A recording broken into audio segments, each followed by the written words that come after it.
Dois homens se encontram num trem. Eles nunca se viram antes. Ainda assim, eles conversam por horas e ficam embasbacados com a inteligência alheia. E, no fim, se tornam amigos para a vida toda. Esses homens são Dom Pedro II e o filósofo alemão Friedrich Nietzsche. Você já deve ter ouvido essa história. Ela é bem velha, ela é bastante bonita, mas também é mentira. Nesse vídeo eu vou te explicar como essa história surgiu, como ela foi modificada ao longo do tempo, por que ela é mentira e também por que as pessoas continuam espalhando essa história. Meu nome é Guilherme do Bristop, eu sou professor e mestre em História, e esse daqui é o História Fora de Foco.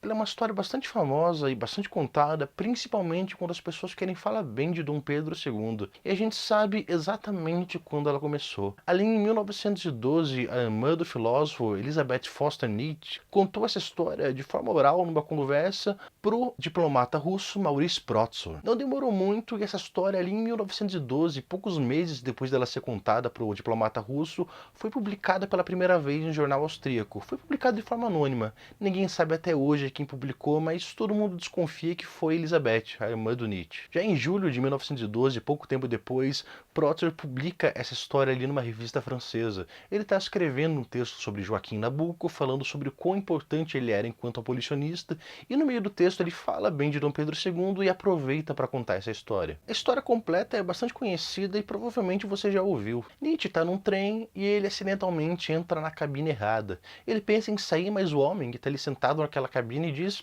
não sai, fica aqui, conversa um pouco comigo. Então eles conversam sobre música, ciência, história, filosofia, artes.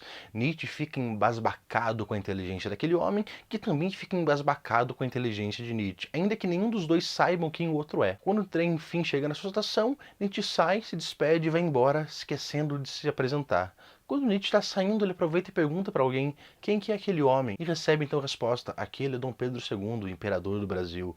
Já Dom Pedro II pergunta para alguém: ei, quem que era aquele cara que estava conversando ali comigo? Não por essas palavras, claro. E recebe a resposta: aquele ali é o filósofo alemão Friedrich Nietzsche. Essa história chega aqui no Brasil no mesmo ano em que ela é contada pela primeira vez pela irmã do Nietzsche, ali em 1912. Ela aparece pela primeira vez na revista Fonfon, em que eles traduzem ali o relato do Maurice Protzer, eles simplesmente reproduzem, embora acabem tirando a fonte e não dizem que aquela história foi contada para ele pela irmã do Nietzsche. Já em 5 de maio de 1912, essa mesma história é publicada ali no jornal carioca chamado O Imparcial, um belíssimo nome. Ela é traduzida, mas a fonte se mantém. No jornal é escrito: essa história foi contada pela irmã de Nietzsche. E essa história foi sendo modificada ao longo do tempo. Na biografia de Nietzsche, escrita por sua irmã Elizabeth, é dito que Dom Pedro ouviu um som de piano, que era Nietzsche quem tocava, ele ficou ouvindo e depois eles conversaram. Já em dezembro de 1925, ali no centenário de Dom Pedro II, essa história aparece várias vezes numa publicação da revista do Instituto Histórico e Geográfico Brasileiro. Ela aparece 4 vezes em 4 textos diferentes publicados na mesma revista, mas aqui tem uma coisa interessante. As pessoas que estão escrevendo esse texto são monarquistas, são partidárias de Dom Pedro II e da monarquia brasileira. Até então era só uma história, reproduzida em jornais, em revistas, mas ainda assim só uma história. O problema é que ela foi aos poucos ganhando cada vez mais autenticidade e ela acabou chegando aos livros teóricos, aos livros de história. Em 1943, Fernando Azevedo, um pedagogo, publica essa história no seu livro chamado A Cultura Brasileira. Outra coisa que é importante dizer é o seguinte: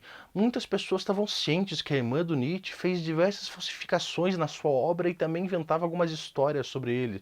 Não à toa, ali em 1935, Sérgio Buarque de Holanda, no jornal A Folha da Manhã, publica um texto falando sobre as falsificações que a irmã do Nietzsche faz na sua obra. E também nem todos os brasileiros aceitaram essa história sem questionar.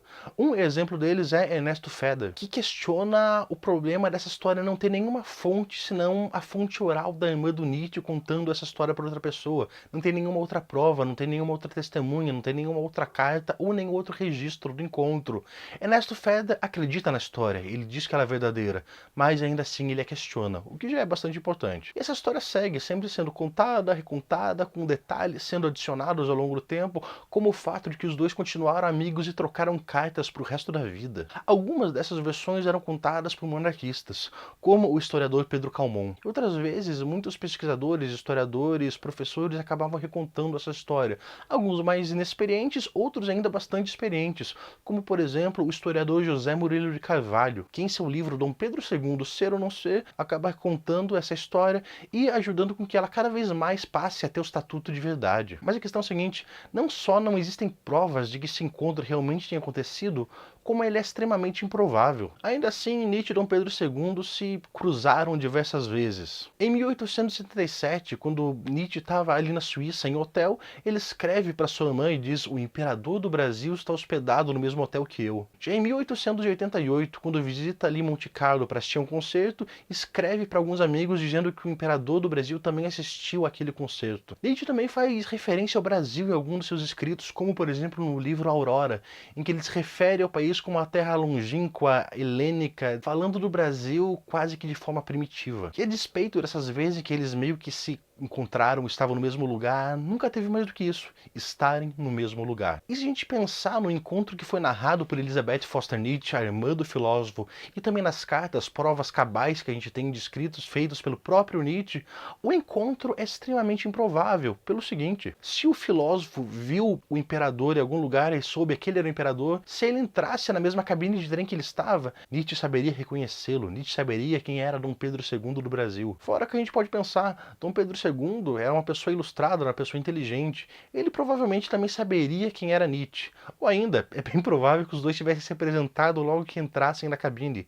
E o fato de Nietzsche ter entrado na cabine facilmente também é um detalhe meio estranho, afinal, era a cabine do imperador, era a cabine de uma pessoa extremamente importante. Muito provavelmente a cabine teria seguranças, ou ainda teria alguém que não deixaria que Nietzsche entrasse tão facilmente ali. E essa história ela é tão fantástica que ela é quase mítica. Ela é bastante parecida com aquelas histórias da mitologia grega ou ainda da mitologia nórdica, em que deuses se fantasiam de seres humanos para caminharem pela Terra e saberem o que as pessoas pensam sobre eles. Essa história foi contada ali pela primeira vez pela irmã de Nietzsche para mostrar o quão impressionante o irmão dela era. Afinal, ele impressionou alguém extremamente importante como o imperador do Brasil. Ao longo do tempo, essa história também foi repetida muitas vezes para mostrar o quão impressionante Dom Pedro II era. Ele impressionou o filósofo Friedrich Nietzsche, mesmo sem saber quem ele era. Uma história recontada muitas vezes para mostrar o quão impressionante, o quão inteligente, o quão bem preparado e o quão bom imperador Dom Pedro II foi. E enquanto o monarquismo ia crescendo e aparecendo cada vez mais nas pessoas, e continua crescendo cada vez mais,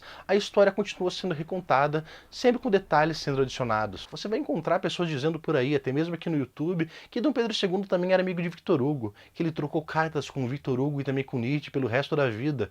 Mas essas cartas não existem, não existe o mínimo vestígio delas e não existe a mínima prova de que elas tenham sido escritas. O encontro de Nietzsche e Dom Pedro II nada mais é do que uma anedota, que foi crescendo, foi sendo recontada e hoje em dia tem o status de verdade. Todo mundo acha que realmente aconteceu. O que na história, infelizmente, ou pelo menos felizmente, porque a torna bem divertida, é extremamente comum. Isso acontece muito mais do que a gente imagina. Tem muitas histórias que você acha que realmente aconteceram e na verdade não. É só uma história que alguém inventou e foi sendo contada, contada e recontada e hoje todo mundo acha que é verdade. Esse tipo de história é mais comum do que a gente acha. Muitas, inclusive, a gente nem sabe que são mentira. Mas essa aqui é a história. Como eu falei ali pra vocês no primeiro vídeo, a gente não pode encontrar a verdade, a gente pode chegar sempre o mais próximo dela. Esse aqui foi um vídeo em que eu tentei chegar o mais próximo da verdade desse encontro entre o Nietzsche e o Dom Pedro II. Esse aqui é um vídeo sobre uma anedota, uma história que provavelmente é mentira e que foi recontada, recontada, até que se tornou a verdade. Hoje em dia é o que a gente chamaria de fake news. Eu espero que vocês tenham gostado do vídeo. Se você gostou, é aquilo. Compartilhe, dê seu joinha, se inscreva no canal se você ainda não é inscrito, mostre pra alguém o vídeo, comente aqui embaixo. Enfim, a gente se vê aqui no canal semana que vem. Um abraço.